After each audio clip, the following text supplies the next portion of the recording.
اور میرے پاک پیغمبر صلی اللہ علیہ وآلہ وسلم نے آپ کے لیے، میرے لیے، ہم جیسے گنہگار لوگوں کے لیے اپنے صحابہ کو فرمایا کہ مجھے وہ لوگ بہت محبوب ہوں گے جو میرے بعد آئیں گے، لیکن ان کی خواہش یہ ہوگی کہ اپنا سب مال و متاع اور بیٹے، حتیٰ کہ اپنی جان دے کر بھی ایک مرتبہ میرے روح زیبا کی زیارت کر لیں۔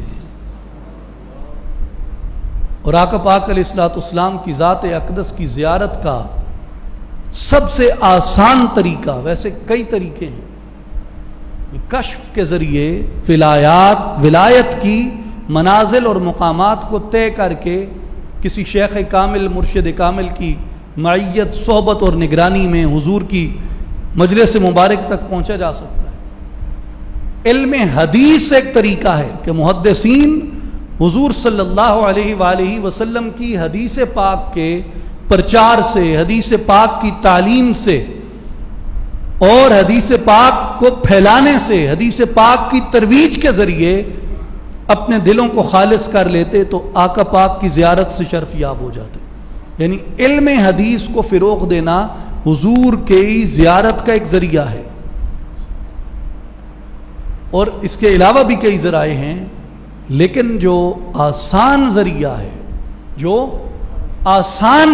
ہے حضور نبی پاک صلی اللہ علیہ وآلہ وسلم کی زیارت مبارک کا، اب وہ آسان میں اسے کیوں کہہ رہا ہوں؟ اس لیے کہ علم حدیث کے لیے ایک عمر صرف کرنی پڑتی ہے، اور ہم میں سے شاید ہر ایک نہ کر سکے۔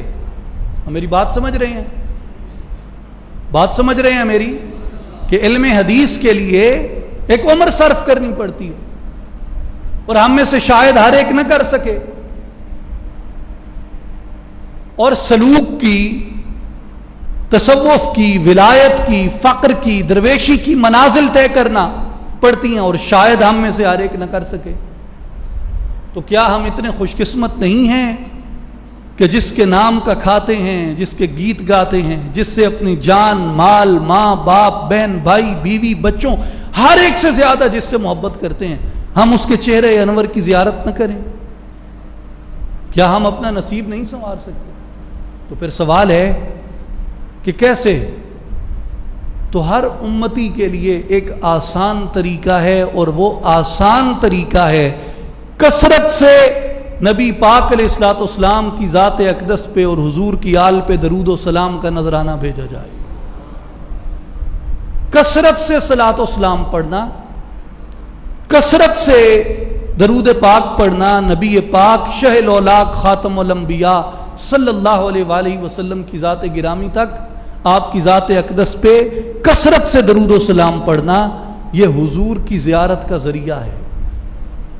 اور یہ علم حدیث کی طرح اس سے ہم پیچھے نہیں ہٹ سکتے کہ میری استطاعت نہیں ہے۔ سلک سلوک ولایت کی منازل طے کرنے کی طرح ہم یہ نہیں کہہ سکتے کہ جی وہ تو میری استطاعت میں نہیں ہے۔ ویلے باندھیاں بیٹھکاں تے چونکاں تے، آج کل دیاں چونکاں تے بیٹھکاں تے فیس بکاں تے واٹس ایپ بن گئے، ویلے ایڑ اساں ہر ٹائم عقلی رکھ دے ہیں، بجائے اس کے کہ اپنا وقت فضولیات میں برباد کیا جائے، بجائے اس کے کہ اپنے وقت کو لوگوں کی غیبتوں میں، شر کے پھیلانے میں، منفی چیزوں کے پھیلانے میں، برائی کے پھیلانے میں، کسی کی غلط چیز کو پھیلانے میں، ہم کسی کو گالی دینے میں، کسی کا گلہ کرنے میں، اس کی بجائے ہم اپنے وقت کو درود پاک کے لیے صرف کر دیں، اور کثرت سے صلاۃ و سلام پڑھنا، اور خاص طور پہ جو اولیاء اللہ کے مختلف اوراد و وظائف ہیں، اور خاص کر درود شریف کے یہ ایسے ہیں جن کے پڑھنے سے زیارت نصیب ہوتی ہے۔ اور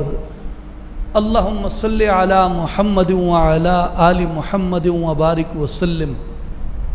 یہ درود پاک ہمارے حضور مرشد کریم جو بھی ساتھی سلسلہ مبارک میں داخل ہوتا ہے، آپ اسے روزانہ کی 5 تسبیحات فرماتے ہیں کہ روزانہ کی 5 تسبیحات اس درود پاک کی پڑھی جائیں۔ اس کے پیچھے حکمت یہ ہے کہ ایک مصروف آدمی بھی، زندگی بھر کے کام کاج میں مصروف آدمی بھی اگر خلوص دل سے، خلوص نیت سے متواتر کچھ عرصہ اگر یہ باقاعدگی سے تسبیحات پڑھے تو کوئی بعید نہیں کہ جو کل جہانوں پہ رحمت ہے وہ مجھ گناہ گار پہ بھی رحمت کر دے اور اپنی زیارت عطا فرما دے۔ اور ایک بات یاد رکھیں، کسی ولی کا بس نہیں ہے، کسی ولی کا بس نہیں ہے کہ وہ جسے چاہے حضور کی زیارت کروا دے۔ یہ حضور کا اختیار ہے کہ جسے چاہیں اپنی زیارت عطا کر دے۔ یہ بات یاد رکھیں، کسی ولی کا اختیار نہیں ہے کہ جسے چاہے حضور کی زیارت کروا دے، لیکن حضور کا اختیار ہے کہ جسے چاہیں اپنی زیارت عطا کر دیں۔ لیکن یہ ضرور ہے کہ جب حضور کا ایک امتی جو کثرت سے صلاۃ و سلام اپنے آقا و مولا کی بارگاہ میں پیش کرتا رہتا ہے، آپ کی سنت کی مطابقت کرتا ہے، آپ کی شرع پاک کا، شریعت مطہرہ کا پابند رہتا ہے، جب اسے کوئی آ کے کہے تو وہ حضور کی بارگاہ میں ہاتھ اٹھا، حضور کی بارگاہ میں اس کی سفارش پیش کرے کہ یا رسول اللہ آپ کا امتی ہے، سوال لے کے آیا ہے، کرم فرمائیں۔ تو حضور از راہ شفقت و کرم اگر اسے زیارت عطا کرتے ہیں تو بھی اس ولی کے اختیار سے زیارت عطا نہیں کی، حضور نے اپنے اختیار سے زیارت عطا فرمائی۔ لیکن کثرت سے صلاۃ و سلام ہمارے لیے آسان طریقہ ہے کہ ہم نبی پاک شہ الاولاق صلی اللہ علیہ وآلہ وسلم کی زیارت کو حاصل کر سکیں۔ اللہ تعالیٰ ان نیک ساعتوں میں ہماری ان دعاؤں کو، ہماری ان نیک خواہشوں کو اور ہماری چہرہ مصطفیٰ کی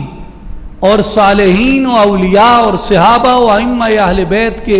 مبارک چہروں کی، منور اور معطر چہروں کی زیارت کی اس مراد کو قبول اور منظور فرمائے۔ ان اللہ و ملائکتہ یصلون علی النبی یا ایھا الذین آمنوا صلوا علیہ وسلموا تسلیما۔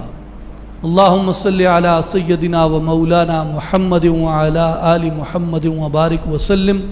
الصلاۃ والسلام علیک یا سیدی یا رسول اللہ وعلی آلک واصحابک وازواجک یا حبیب اللہ۔ وآخر دعوانا ان الحمد للہ رب